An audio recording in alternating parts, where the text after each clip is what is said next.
رفقای عزیزم همه بچه گل اونم امروز با 2 تا دختر خانم گل میخوام زنگ بزنم به مامانم بگم مامان با عروسات اومدم بیرون. خب ببینم واکنش مامانم چیه. من نمیدونم 100% برام داستان میشه ولی عیبی نداره. تقدیم به مامان گلم. بریم بیا حاج رضا جلو.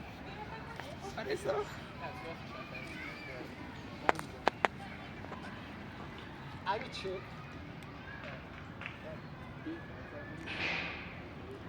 سلام مادر.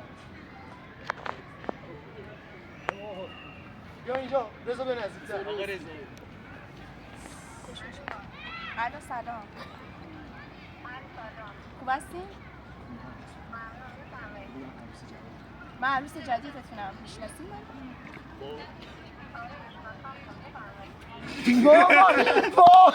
مامان داشتم چالش سب میکردم مامان بوش بده مامان.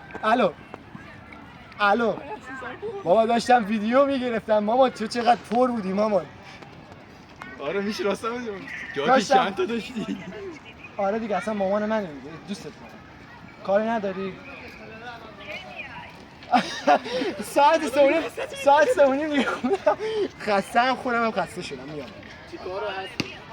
باشه عشق منه سلام برسون بهش. کار نداری؟ جدید باشه؟ باشه خیلی خوب. کار نداری؟ خداحافظ.